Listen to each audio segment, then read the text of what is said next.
கர்த்தருடைய பரிசுத்த நாமத்திற்கு மகிமை உண்டாவதாக. ஏசாயா 26:3 உம்மை உறுதியாய் பற்றி கொண்ட மனதையுடையவன் உம்மையே நம்பியிருக்கிறபடியால் நீர் அவனை பூரண சமாதானத்துடன் காத்து கொள்வீர் என்று பார்க்கிறோம்.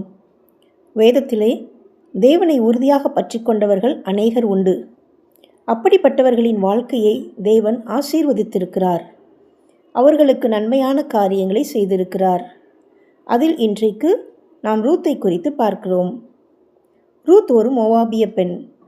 மோவாபியர்கள் கேமோஷ் என்ற விக்கிரகத்தை வணங்கக்கூடியவர்கள். இஸ்ரவேல் ஜனங்களுக்கும் அவர்களுக்கும் அநேக வேறுபாடுகள் உண்டு. ஆனால் ரூத் ஒரு மோவாபிய பெண்ணாக இருந்தாலும் ஒரு இஸ்ரவேல் ஜனத்தில் உள்ள யூதனை திருமணம் செய்து கொண்டாள். அவனை திருமணம் செய்து கொண்ட பின்பு பிள்ளைகள் இல்லாமலேயே அவன் மரித்து விடுகிறான். ரூத் இப்போது தன் கணவனை இழந்தாள், தன் எதிர்கால நம்பிக்கையை இழந்தாள், எல்லாவற்றையும் இழந்தாள். அப்படிப்பட்ட சூழ்நிலையில் அவருடைய மாமியார் அவளை அவளுடைய இனத்தாரிடத்திற்கே அனுப்புவதற்கு பிரயாசப்படுகிறாள். அவளுக்கு முன்பாக பல காரியங்கள் வைக்கப்பட்டது. தெரிந்தெடுக்கும் உரிமை அவள் கைகளில் கொடுக்கப்பட்டது. அவள் எதை வேண்டுமானாலும் தெரிந்தெடுத்து கொள்ளலாம். அவள் நினைத்திருந்தால் இன்னொரு புதிய வாழ்க்கையை தேடியிருக்கலாம். தன் குடும்பத்தோடு தன் பெற்றோரோடு சந்தோஷமாக இருப்பதை தேடியிருந்திருக்கலாம். தனக்கு இஷ்டமானபடி தன் வாழ்க்கையை அமைத்திருக்கலாம். ஆனால் அவள் தனக்கு முன்பாக வைக்கப்பட்ட உலக பிரகாரமான எல்லா நன்மையான காரியங்களையும் விட்டுவிட்டு தன் இள வயதிலேயே உண்மையான தேவனை தெரிந்து கொண்டாள். அங்குதான் அவள் ஒரு விசேஷமான பாத்திரமாக திகழ்கிறாள். அவளுடைய கண்களுக்கு உலக ஆசீர்வாதங்கள் பெரிதாக தெரியவில்லை. தான் உண்மையான தேவனை கண்டுவிட்டோம் என்ற மாபெரும் திருப்தியில் அவரை இழப்பதற்கு சூழ்நிலைகள் வந்தபோதும் அதை தன்னுடைய வாழ்க்கையில் அனுமதிக்கவில்லை.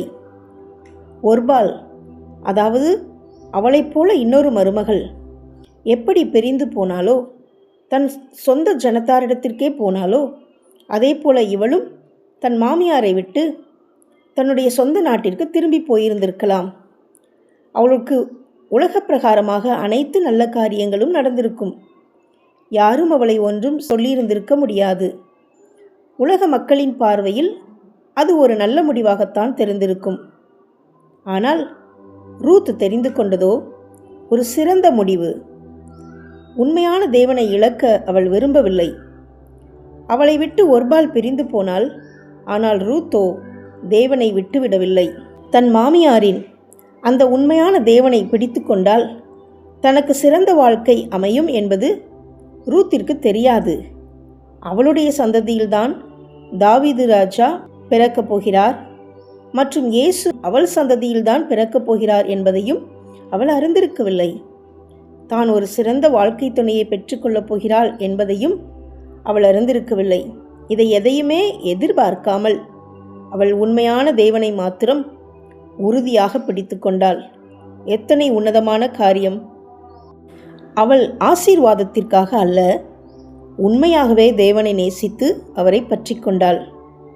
ரூத் 2:11 பார்க்கிறோம், அவள் இஸ்ரவேலின் தேவனாகிய கர்த்தருடைய சட்டைகளின் கீழ் அடைக்கலமாய் வந்தாள் என்று.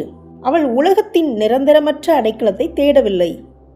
நிரந்தரமான அடைக்கலத்தை தேடினால் அதை அடைந்து கொண்டாள். சரி, ரூத்தினுடைய செய்கை என்னவாக இருந்தது?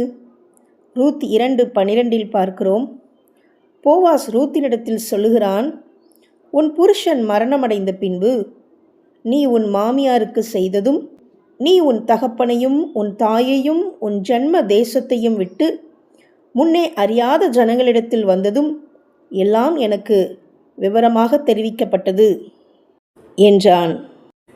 இங்கு ரூத்தினுடைய செய்கை நமக்கு புரிய வருகிறது. தன் புருஷன் இறந்த பிறகு யாராவது மாமியாரை கவனிப்பார்களா? குழந்தையும் இல்லை. ஆனால் இங்கு ரூத் தன் புருஷன் இறந்த பிறகும் தன் மாமியாரிடம் அன்பாக இருக்கிறாள். அவளை கவனித்து கொள்கிறாள். இது அவளுடைய ஒரு நல்ல செய்கை. மற்றுமொன்று, இஸ்ரவேலர்களுடைய தேவன்தான் உண்மையான தேவன் என்பதை அவள் அறிந்ததினால் தன்னுடைய இனத்தாரை, தன்னுடைய பெற்றோரை, தன்னுடைய சொந்த தேசத்தையே விட்டுவிட்டு தான் அறியாத தேசமாக இருந்தாலும் அந்த இஸ்ரவேல் ஜனங்களிடத்திற்கு வந்து தஞ்சமடைந்தாள். எனவேதான் போவாஸ் அவளிடம் சொல்லுகிறார், உன் செய்கைக்கு தக்க பலனை கர்த்தர் உனக்கு கட்டளையிடுவாராக. இஸ்ரவேலின் தேவனாகிய கர்த்தருடைய செட்டைகளின் கீழ் அடைக்கலமாய் வந்த உனக்கு அவராலே நிறைவான பலன் கிடைப்பதாக என்றான். அப்படி வந்த அந்த ரூத்தை தேவன் கைவிடுவாரா? சங்கீதம் 138:8 பார்க்கிறோம், கர்த்தர் எனக்காக யாவையும் செய்து முடிப்பார் என்று. கர்த்தர் அவளுக்காக என்ன செய்தார் என்று பார்ப்போமா? மோவாபிய ஸ்திரீயான ரூத் என்பவள் நகோமியை பார்த்து, நான் வயல்வெளிக்கு போய் யாருடைய கண்களில் எனக்கு தயை கிடைக்குமோ அவர் பிறகே கதிர்களை பொறுக்கி கொண்டு வருகிறேன் என்றாள். அதற்கு நகோமி, என் மகளே போ என்றாள். ரூத் 2:2 பார்க்கிறோம், அவள் போய் வயல்வெளியில் அறுக்கிறவர்கள் பிறகே பொறுக்கினாள். தற்செயலாய் அவளுக்கு நேரிட்ட அந்த வயல் நிலம் எலிமெலேக்கின் வம்சத்தானாகிய போவாசுடையதாய் இருந்தது என்று 3ஆம் வசனத்தில் பார்க்கிறோம். இந்த வசனத்தில் தற்செயலாக அவளுக்கு நேரிட்ட அந்த வயல் நிலம் போவாசுடையதாக இருந்தது என்று இதில் வாசிக்க முடிகிறது. அந்த போவாஸ் தான் அவளுக்கு வரப்போகிற மணவாளனாக இருந்தான். ஆனால் அது அவளுக்கும் தெரியாது, போவாசுக்கும் தெரியாது. தன்னை உறுதியாக பிடித்த அந்த ரூத்தை சரியான பாதையில் நடத்த தேவன் தவறவில்லை, அவளை நேர்த்தியாக நடத்தினார். போவாஸ் தன்னுடைய உறவின் முறையான், தன்னை திருமணம் செய்ய தகுதியுடையவன் என்பது அவளுக்கு தெரியாதிருந்தது. எத்தனையோ எஜமான்கள் இருந்தார்கள், ஆனால் அவளையோ தேவன் தற்செயலாய் அந்த இடத்திற்கு வரப்பண்ணினார். அவள் தற்செயலாக சென்றிருந்தாலும் அது தெய்வ செயலாக இருந்தது. அருமையான தேவனுடைய பிள்ளைகளே, நாம் இன்று அநேக நேரங்களில் நான் தற்செயலாக இந்த காரியத்தை செய்கிறேன், தற்செயலாக இது நேர்ந்தது, தற்செயலாக இந்த இடத்திற்கு வந்திருக்கிறேன் என்று நினைக்கலாம். ஆனால் தேவனை நேசிக்கிற பிள்ளைகளுக்கு எதுவும் தற்செயலாக நடப்பது அல்ல, அது தெய்வ செயலாகவே இருக்கிறது. அவள் தன் மாமியின் சொல் கேட்டு போவாசின் பாதத்தின் அருகில் படுத்திருந்த போது போவாஸ் சொல்லுகிறார், 3ஆவது அதிகாரம் 10வது வசனத்தில், மகளே, நீ கர்த்தரால் ஆசீர்வதிக்கப்படுவாயாக. நீ தரித்திரரும் ஐஸ்வர்யவான்களுமான வாலிபர்களின் பிறகே போகாததினால் உன் முந்தின நற்குணத்தை பார்க்கிலும் உன் பிந்தின நற்குணம் உத்தமமாய் இருக்கிறது என்றான். ரூத் ஏதோ வாழ்ந்து விடுவோம், ஏனோதானோ என்று வாழ்க்கையை கடத்தி விடுவோம் என்று அவள் நினைக்காமல் தன் வாழ்க்கையில் அவள் சிறப்பாக வாழ நினைத்தாள், பெஸ்டாக வாழ வேண்டும் என்று நினைத்தாள். எனவேதான் அவள் மற்ற வாலிபர்கள் பிறகே போகவில்லை, தன் மாமியார் சொன்னபடியே நடந்து கொண்டாள். எனவேதான் போவாஸ் சொல்லுகிறார், உன் முந்தின நற்குணத்தை பார்க்கிலும் உன் பிந்தின நற்குணம் உத்தமமாய் இருக்கிறது, நீ பயப்படாதே, உனக்கு வேண்டியபடியெல்லாம் செய்வேன் என்றான். நாம் ஒருவேளை நினைக்கலாம், நான் சரியான வயல்வெளியில்தான் இருக்கிறேனா, நான் சரியான பாதையில்தான் இருக்கிறேனா என்று நம்மை நாமே சந்தேகத்தோடு கேள்வி எழுப்பலாம். ஆனால் தேவன் சொல்லுகிறார், நீ இருப்பதுதான் சரியான வயல்வெளி, சரியான இடம், சரியான சபை, போவாஸ் அங்குதான் இருக்கிறார் என்று. நாம் கர்த்தரை நம்பி இருக்கும்போது அவர் எப்போதுமே நம்மை சரியான பாதையில்தான் நடத்துவார், அதில் சந்தேகம் இல்லை. நான் வேறு வயல்நிலத்திற்கு போயிருக்கலாமோ என்ற எண்ணத்தை நாம் விட்டுவிட்டு தேவன் என்னை சரியான வயல்வெளியில்தான் வைத்திருக்கிறார் என்ற எண்ணத்தோடு நாம் தொடர்ந்து முன்னேறுவோம். அவள் பின் நாட்களிலே அந்த போவாசை திருமணம் செய்து கொண்டு இஸ்ரவேல் வீட்டை கட்டுகிற ஒரு பெண்ணாக லேயாளைப் போல ராகேலைப் போல பாக்கியவதியாக மாறினாள். நம்முடைய தேவன் நம்மை வாழ்ந்திருக்கச் செய்கிறவர், நமக்கு வாழ்வு தருகிறவராக இருக்கிறார். தம்மை நம்புகிறவர்களுக்கு அவர் உண்மையுள்ளவராக இருக்கிறார். கரம் பிடித்தவர்களை கைவிடாதவராக இருக்கிறார். நாம் சொல்ல வேண்டியதெல்லாம், ஆண்டவரே, உம்மை என்று எனக்கு வாழ்வு இல்லை, உம்மை விட்டால் வேறு கதி எனக்கு இல்லை, நீரே எனக்கு எல்லாம் என்று சொல்ல வேண்டும். சுருக்கமாக நாம் பார்ப்போம் என்றால், நமக்கு முன்பாகவும் பல தெரிந்தெடுப்புகள் இருக்கிறது. உலகப் பிரகாரமான காரியங்களை தெரிந்து கொள்வதா, இல்லை தேவனுக்கு பிரியமான காரியங்களை தெரிந்து கொள்வதா என்று வரும்போது, நாம் தேவனுக்கு பிரியமான காரியங்களை தெரிந்து கொள்ளும்போது அதுவே சிறப்பானதாக இருக்கும். நம்முடைய வாழ்க்கையை கர்த்தர் நிச்சயமாக ஆசீர்வதிப்பார். அவரை நாம் உறுதியாக பிடித்து கொள்ள வேண்டும்.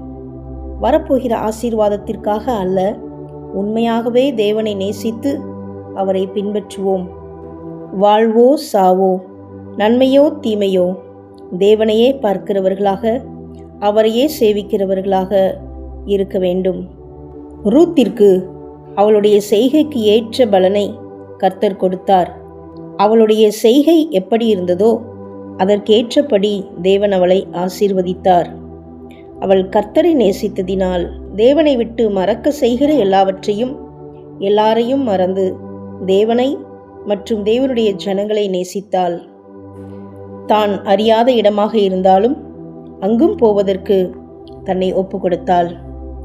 மற்றுமாக அவள் ஏனோ தானோ என்று வாழ்கிறவளாக அல்ல, போன போக்கில் அப்படியே வாழ்வோம் என்று வாழாமல், எப்படி ரூத் தன் மாமியாரின் சொல் கேட்டு அப்படியே நடந்தாலோ, போவாசை அணுகினாலோ, அதே போல நாமும் கர்த்தருடைய வார்த்தைகளை கேட்டு அப்படியே நடப்போமானால் நம்மையும் தேவன் சரியான வயல்வெளியில் வைத்து சரியான பாதையில் நடத்தி நம்மை போவாஸ் என்ற மணவாளனாகிய இயேசுவோடு நம்மை இணைத்து வைக்க அவர் போதுமானவர்.